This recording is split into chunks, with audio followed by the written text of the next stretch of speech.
Welcome to another change-making conversation from Baptist News Global. You're listening to a special podcast series titled Highest Power, Church and State, featuring writer, poet, and musician Rick Pidcock. Now here's Rick.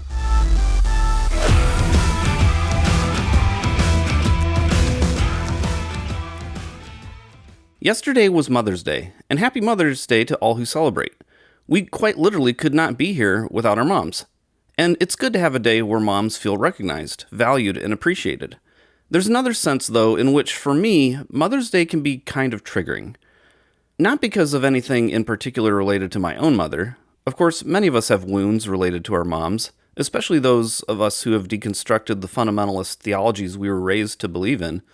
But what triggers me about Mother's Day is what the patriarchy has done to motherhood. When I was in the independent Baptist world of fundamentalism, Mother's Day was an opportunity for all the men to thank the women for all the things the women do, which we all knew meant cooking their food, cleaning their clothes, cleaning the house, and giving them sex. Women deserved to be thanked for these things, and Mother's Day was the one day of the year to thank them, while mentioning that you don't thank them enough. Women took care of the men, and women looked after the men's kids. In other words, it all centered on what women did for men. Then when I moved into the more mainstream complementarian conservative evangelicalism, Mother's Day was pretty much the same thing. But we added a moment during the Sunday service to mention all the women who wanted to get married but hadn't, all the women who wanted to be mothers but couldn't, all the women who had babies that died, and all the mothers who had died. And to be fair, those are all very difficult situations that women go through in life, and they should be acknowledged, named, and felt. But that being said, in all these scenarios, from the complementarian world of fundamentalism to the complementarian world of conservative evangelicalism, the assumption was that women's lives revolve around motherhood. You either wanted to become a mother, were a mother, had been a mother, or missed a mother. What about the women who didn't want to be mothers?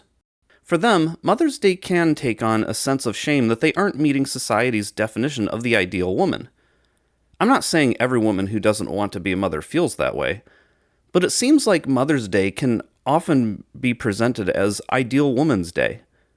So you could imagine how that could bother women who don't want that. There is such a push within the conservative movement today for women to become mothers that it is explored in a concept called Pro-Natalism. Sociologist Samuel Perry published a piece on March 14, 2026, in the Journal for the Scientific Study of Religion titled, The Right Kind of Children, Christian Nationalism, Religiosity, and Support for Selective versus General Pronatalism. And over the weekend, he had a conversation with the Public Religion Research Institute. Here he is discussing the growth of pronatalism on the right. Pronatalism has become a hot-button topic in the media, and especially on the American right. And there seems to be like this, I think, I don't go a few days without seeing a new headline either in the New York Times or the Washington Post or the Wall Street Journal about interest in pronatalism and increasing American birth rate. So pronatalism is a belief, broadly speaking, that Americans should, or our group should have more children. And in some cases, as many children as possible. So this idea of pronatalism has become mainstream. It used to be kind of fringe. People think of like the Duggars and quiverful movements and fundamentalist Christians from the 1980s and 90s. But it's actually become a more common part of mainstream discourse. What's interesting, though, is I think the media has seized upon really prominent pronatalists that tend to be more secular, like Elon Musk and Mark Andreessen and Vivek Ramaswamy. They've all made comments. Public figures like Donald Trump has called himself the fertilization president, and J.D. Vance has also talked about wanting to increase American birth rates. So people have looked at this broad swath of American leaders getting involved in pronatalism, and I think the assumption is a mistaken assumption that the movement is a lot more is a lot more big tent than it really is. And in fact, we've found in previous studies that the leading predictor that you're concerned about American birth rates is that you are a culture warring Christian, that you are a somebody who is not just conservative, but somebody who is like a religious conservative, those two things combined. And so that really got me interested in Christian nationalism, this ideology that sees a fusion of American civic life with Christianity and its relationship with pro-natalist attitudes. In previous studies, we found that Christian nationalism seems to incline Americans toward what I would call a group-centered pronatalism, that it is about not just babies for their own sake, but it's about more babies, our kind of babies, more babies for our nation, for our religious group, for our racial group, or for our political group, more than just more children would be better. So if the pro-natalist push for more babies specific to our group is a part of a Christian nationalist culture war, how might that influence the messaging on Mother's Day? Here's Perry with more. It's really important to, I think, measure attitudes towards gendered relationships whenever we talk about pronatalism, because it is really inextricably linked with attitudes about race and religion, but also attitudes about gender. And so Insecure Masculinity is an index that I just made from the great questions that PRI had in this survey that were how much you agree with questions like, our society is becoming too soft and feminine, the gains that women have experienced in recent years have come at the expense of men, and that young men are struggling to find their place in the world these days more than young women are. That to me, I called it insecure masculinity because we have these great measures that we call like hostile sexism or patriarchal gender roles. Those questions the questions that PRI used this time seem to evoke the idea of men losing ground, young men especially, but young men losing ground in society and society changing in a way that is somehow disadvantaging men. They are maybe not hostile or misogynistic toward women, but they feel like their place is slipping and they want to get some of that back. And yes, I found that index was strongly predictive of both of those outcomes, both the general pronatalist policy and the selective pronatalist policy. I think to me that suggests that the idea that we should have more children is a gendered view. That not just that we should have more children, but that the government should promote us having more children through policy, either general or selective. And I think that is largely because the idea that we should have policies that encourage more people to have children are in fact policies that would require gender changes. Every book, every article that mentions us having more kids as a nation seems to imply or explicitly requires that women walk back their gains in the workforce, that they don't go to school, they don't go to college, that they don't pursue careers, that they voluntarily, or perhaps to some degree involuntarily, stay home. They get married earlier and they start having babies for the nation, for the religion, for their people group, and that kind of thing. That's been taking place in countries all over the world, that kind of policy agenda. And in the United States, this is, I think, what is a little bit more concerning. Certainly, we see the policies that have been trotted out by groups like the Heritage Foundation or even on the Republican Party, not just about having babies because we want to stave off immigration, which is a part of that as well, and not just because we want to reproduce American culture, whatever that looks like, but we want to return to a particular kind of gendered order, one that sees men going out and winning bread for their family, bringing home the bacon, and women voluntarily and happily staying home and being mothers for the nation. Historically, that's there's been a lot of movements that have also tried to do those kind of things, and they're frankly rather horrifying to be associated with. And yet we seem to be moving towards that idea. And this is why Christian nationalism is an important part of this conversation as well, because Christian nationalism is really an ideology that also undergirds traditionalist gender roles or insecure masculinity, replacement theory, all those kinds of things. So all of this stuff is bound in together. He says it's about a particular kind of gendered order, one that sees men going out and winning bread for their family, bringing home the bacon, and women voluntarily and happily staying home and being mothers for the nation. You could see how this might play into the messaging, not only on Mother's Day, but also on Father's Day.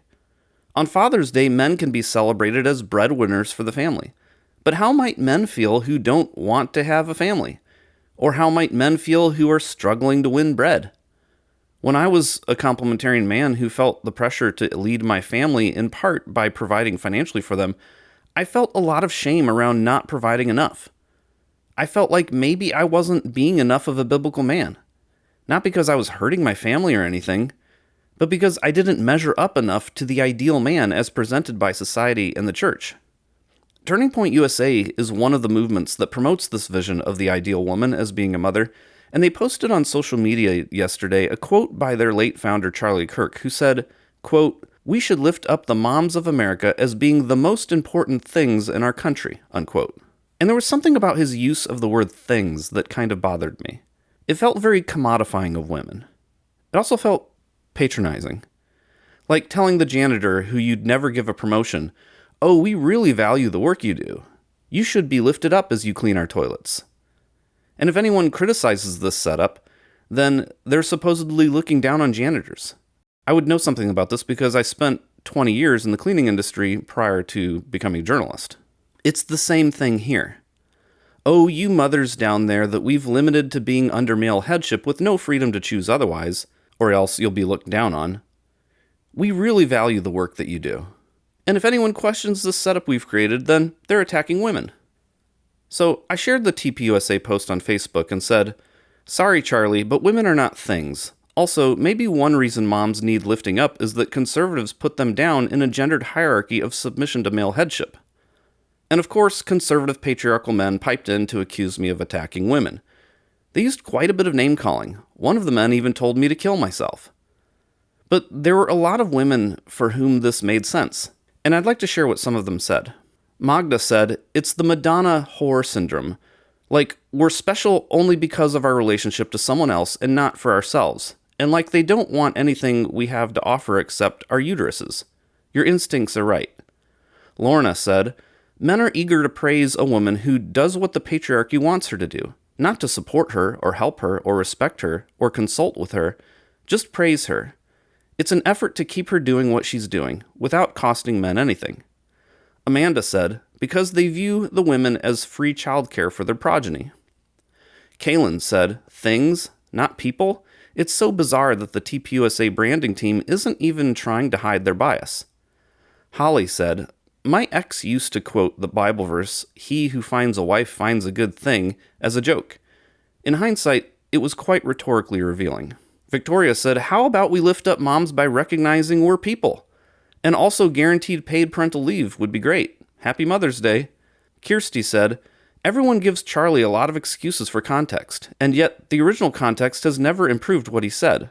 Catherine said, "People are never things for most of us. Regardless of whether the rest of the quote was supposed to be a compliment, that's still the word Kirk came up with in an off-the-cuff comment.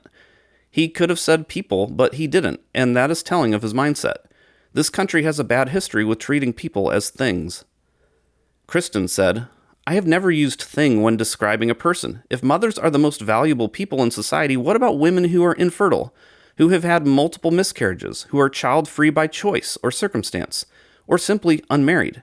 Are they less valuable? We cannot equate women's value with what they produce with their reproductive organs, or their roles as mothers. That is reducing an entire human being to one very important aspect of her life, and eliminating all women who are not mothers. We cannot honor mothers without making childbearing the ultimate goal for women." Laura said, "A friend of mine was getting rid of evangelical books, and I realized we all bought these self-help books to solve the problems we were having in our marriages and kids that the evangelical teaching was causing." Mary said, "LOL, the most important things. There it is. Things. Y'all don't care about women. Your whole theology treats women as broodmares and sex toys that God willed into existence for the sheer purpose of making y'all sandwiches." That comment there actually reminded me of Doug Wilson, who quite literally says, quote, "Godly women are designed to make the sandwiches." Kristen added, "Under patriarchy, women are assets and tools with less humanity and freedom than men. Since Charlie Kirk ascribed to that worldview and he used things to refer to women, moms, really, let's be honest, doesn't it fit?" Grace said, "Moms should be the most important thing in our country. As long as you stay at home, do all the housework, raise the kids, don't have any dreams, goals, or ambitions, and do whatever we tell you. We are more than happy to give you lip service and say you are the most important thing." There, I finished the comment for you, Charlie. And Irene said, "Many of us saw our grandmothers and moms crushed by the patriarchy. They stayed because they had no other options. The government was stacked against women's independence as they couldn't open a bank account or credit card or own property or get a business loan or driver's license without a man's signature. They had nowhere to go. go far enough back and a woman's entire identity was erased. She was introduced as Mrs. David Smith, completely absorbed into his identity. Any inheritance she got went to him. Her paycheck, if he wanted her to work, also went to him. Her children, should he decide to put her away, also his, not hers. She was property to do with as he wished, which is why you saw women in the past fawning over their men, not out of pure adoration, but so that he wouldn't hurt her or have her sent for a lobotomy or put out to starve. It was fear, not love. Anna said, "There's a huge assumption in all of this that pregnancy is possible for everyone and that sometimes tragic circumstances don't necessitate women working outside of the home. The benefit of not limiting women to mothering is that it helps provide opportunities for everyone to navigate complex situations, including journeys of loss and heartache." So apparently I was onto something, because a lot of women had pretty strong feelings about it, and a lot of women had thoughts that they had been mulling over. Going back to the comments by Sam Perry, he said this is about a gendered order, and he also mentioned how it's being pushed by conservative places like the Heritage Foundation. For the Heritage Foundation, of course there's the gendered order that promotes male headship and female submission, but there's also a racial order. It's not just men at the top, but it's white men at the top. And that means it's not just women at the bottom, but it's black women at the very bottom. And this can be demonstrated by looking into the educational background of the Heritage Foundation president, Kevin Roberts. This information has been being discussed online lately, and I have verified that this is what he wrote his dissertation on. So I'm going to share a reel that was put together by Gina with a J, explaining how Kevin Roberts studied the influence of black women on society, and then through Project 2025 is reverse engineering what he learned about them to take away their power. I've been seeing this go around. Kevin Roberts, president of the Heritage Foundation, got a PhD in African American history and then used it to author Project 2025 and dismantle civil rights. Y'all know this sent me down a rabbit hole, right? Y'all want to come? Come on. I said, there's no way this man has a degree in African American history. Learn the things that he learned about African Americans, about the formerly enslaved, and come out the megalomaniac that he is today. And I saw in his Wikipedia that his degree is not in African American history. His degree is in history. Now, he has what we would call a concentration. Wikipedia says main interest in African American history. For those people with multiple degrees, you know that you can choose an area with maybe one or two disciplines. So it wasn't his main focus per se, but in looking at his Wikipedia, you know, I found his thesis and I found his dissertation. When he got his Master of Arts in History, he wrote his thesis on African Virginian extended kin, the prevalence of West African family forms among slaves in Virginia, 1740 to 1870. For his dissertation, he did Slaves and Slavery in Louisiana, the Evolution of Atlantic World Identities, 1791 to 1831. You know, I took notes. Now, in his master's thesis, he spoke about how the extended family, extended kin was a way to resist, right? He talked about the centrality of that. He spoke about the high status and influence of women.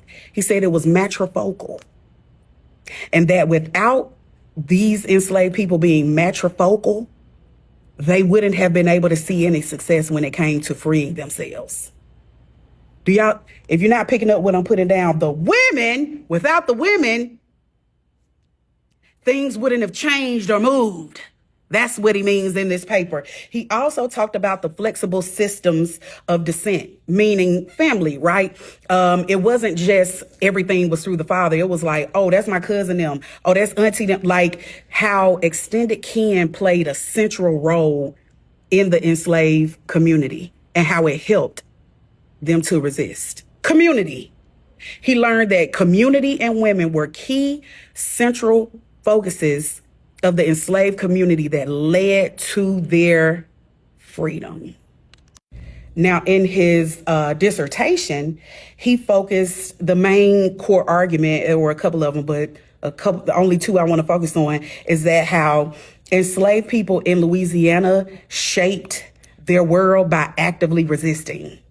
That's what he learned. He also learned that the enslaved used the Catholic Church, the rights of the Catholic Church, market gatherings, legal petitions to build community and push back against slavery. Let's go back to that market gatherings. To me, that sounds like a cookout. It seems like they would gather together and plan and organize, which means everybody wasn't invited to the cookout, excuse me, market gathering. In order for things to get better, everybody wasn't invited to the market gathering. Now, reading these two papers and seeing how he governs as the president of Project of Heritage Foundation, who pushes Project 2025, that the dichotomy of it is mind blowing because it's like the exact opposite. Notes. Took them. So in Project 2025, they say that the traditional nuclear family is normal, but in his own goddamn research, he found that when the community is matrifocal, when the women are running it, and when there is extended kin community helping as well, they saw change. They saw revolution. Maybe that's why they forcing these traditional nuclear family norms, because they know what community can do. All right. Now, I'm not going to go over all of it. Not going to go over all of it. But another thing that Project 2025 purports is that DEI, they're skeptical of DEI. But in his own research, cultural agency and Black community led to resilience that is central to not African American, American history. Diversity helps drive the country forward. That's why we don't have healthcare. Nope. Different video. After going down that rabbit hole, it was never to counter what my fellow content creators are saying. It went a different route. After I read both those papers and I understand how white supremacy works, I realized that this man has researched where the power in the Black community lies. He understands that it lies with women. He has, from the 1700s at the start of his paper to the early 1800s to the late 1800s in his dissertation, he has tracked the power of Black women when it comes to liberation and how, we have been the drivers of it. So now, as a Black woman, I'm like, oh, okay. He got all the ingredients. Yeah. So I'm trying to see how he's going to try to use the organization to chip away at that power. But you can have all the ingredients. That don't ever mean you're going to taste the sauce. I wanted to bring in the perspective of someone who has experienced this firsthand. So here to talk with me about the role of Black women in the liberation and wholeness of Black communities is BNG Clemens Fellow Braxton Wade. One of the things Gina with the J said was that in Black history, liberation didn't come through a male headship, but through women taking the lead. What are some of the ways you've experienced the liberating power of Black women and Black communities? Rick, that's a great question. And I think, for me, I grew up in a household with a single mom, 4 kids, but I was raised by all women, all Black women. And so I think that the way I began to understand history was through the lens of folks like Fannie Lou Hamer and Ella Baker, and those were the giants within the faith for me.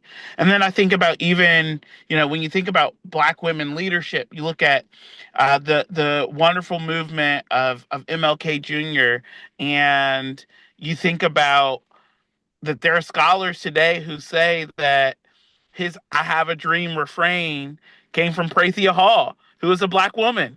So Black women have been leading the liberation movement within Black communities for centuries. It's really incredible. I actually had an interview a couple episodes ago with Lerone Martin, who wrote about Martin Luther King Jr. growing up, and he talked about Coretta and the value of women in MLK Jr.'s life. But one of the things he said was how, in that world, still, a lot of it had to be behind the scenes. There's still been this hesitancy for Black women to be front and center in front of the camera, in front of the mic.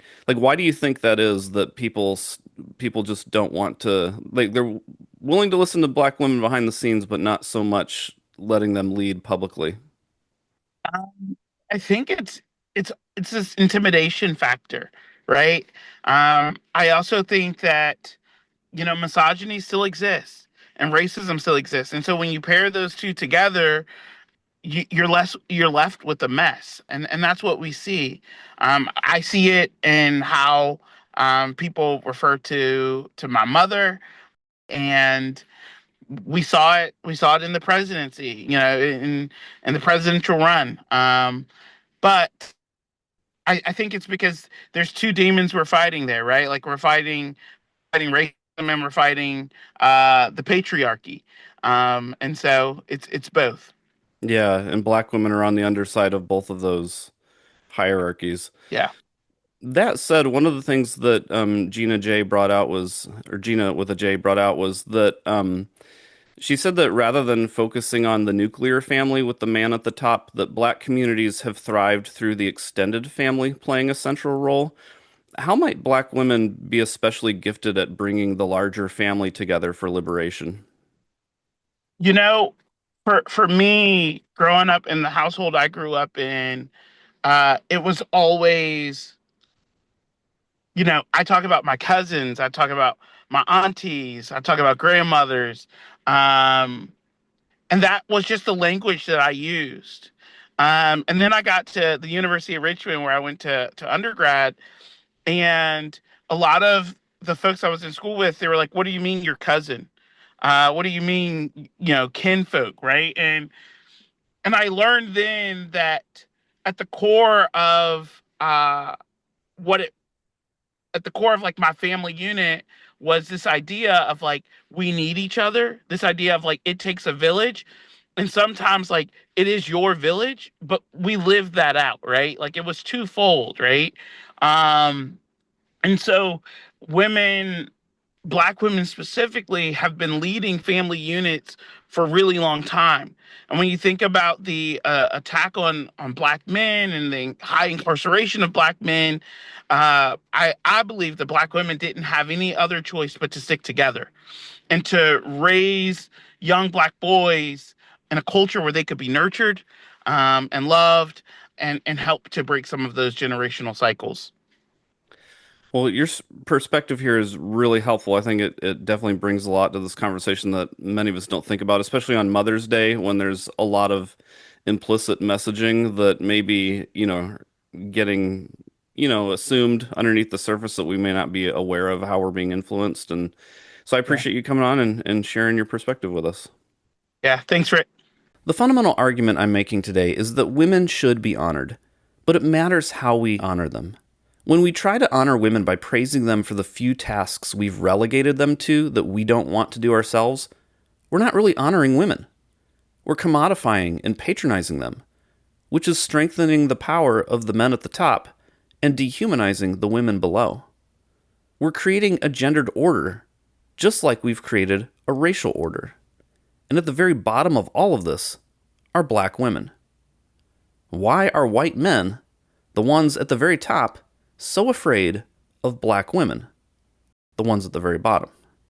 To truly value women, we need to begin by asking them what kind of life they want to live, and then celebrating them as they do. We need to stop arguing over what women are allowed to be called, and simply start learning from them.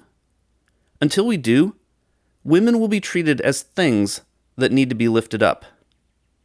That's it for today. Thank you so much for listening. Please like, subscribe, and rate us on your favorite podcast platform, and we'll be back with another episode on Thursday. This has been another change-making conversation from Baptist News Global. The episode you've just heard is part of a special podcast series titled Highest Power, Church and State. Be sure to follow BNG daily at baptistnews.com and subscribe to get notifications about future episodes. Baptist News Global is a national nonprofit news service that is independent, free, and faithful. BNG is supported by readers and listeners like you. Learn more at baptistnews.com. This episode was produced and edited by Mac Bowles of TKG Communications, LLC, Dallas, Texas.